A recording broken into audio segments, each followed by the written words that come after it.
And today, voters in Iowa begin the process of choosing the next president. Republican Mitt Romney is fighting for a win against top rival Mike Huckabee in tonight's caucuses, and it appears to be a three-way race for the Democrats among Hillary Clinton, Barack Obama, and John Edwards.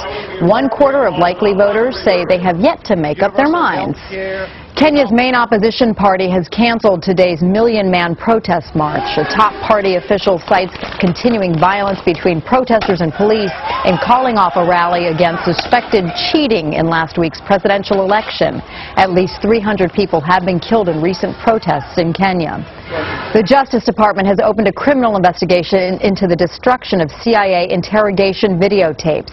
Attorney General Michael Mukasey has appointed John Durham, a federal prosecutor in Connecticut, to oversee the investigation. Durham has a reputation as one of the nation's most relentless prosecutors. The San Francisco Zoo reopens today, 9 days after an escaped tiger killed a teenage visitor and critically injured 2 other people. NBC's George Lewis is in San Francisco. George, good morning. Good morning, Natalie. The San Francisco Chronicle this morning is quoting witnesses saying that she saw 4 young men, including the 3 victims of the tiger attack, taunting the lions in the big cat enclosure just before the Christmas Day incident with the tiger. This is what the public won't get to see today. A look at the tiger enclosure, where construction is already underway to make the walls higher and zoo visitors safer. I would just like to encourage and invite everyone that lives here in San Francisco and the Bay Area to please come out again and visit the San Francisco Zoo. On Christmas Day, a female tiger named Tatiana escaped, fatally mauling 17-year-old Carlos Souza and injuring 2 other young men, brothers Paul and Kulbir Dhaliwal. This before the tiger was shot and killed by police. New signs at the zoo today warn the public not to bother the animals, raising questions about whether the 3 young men were taunting the tiger. We don't know whether taunting played a role for sure right now in what happened on Christmas Day and the attack, but it's something that the police and the zoo are looking very closely at. Noted criminal defense attorney Mark Garagos, who represents the 2 survivors, says the attack was unprovoked. The young men were not doing anything to upset the tiger. He also alleges that on the night of the attack, there was a half-hour delay before anyone notified 911. The police department is aware of that, and I hope that they investigate that so that we can eventually determine what exactly happened.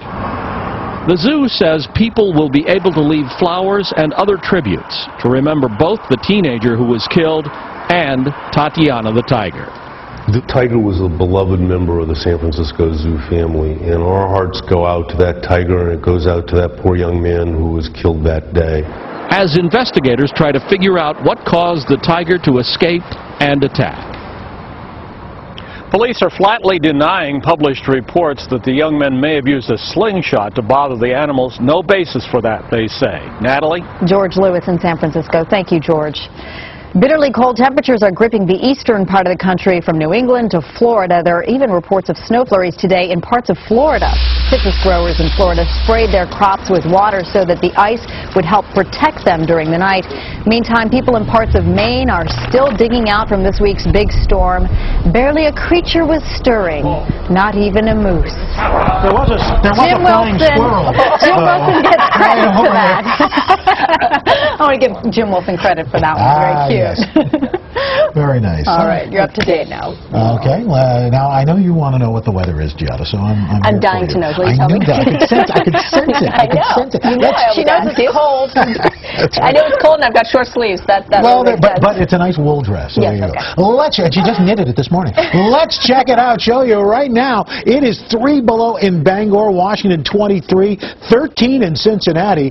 Put in the wind chills and it's even worse. It feels like it's 16 in Burlington, Vermont, 14 in Washington, 0 in New York City. Plus, we got cold air in the Midwest. We're talking the freezing cold wind chills this afternoon, 24 in Buffalo, 39 in Washington, and in the Pacific Northwest, it's even worse. We are talking about a massive storm that's moving in from the Pacific Northwest right into Northern California. Along the coast, we're talking 1 to 2 inches of rain, and inland, we're talking 1 to 2 feet of snow.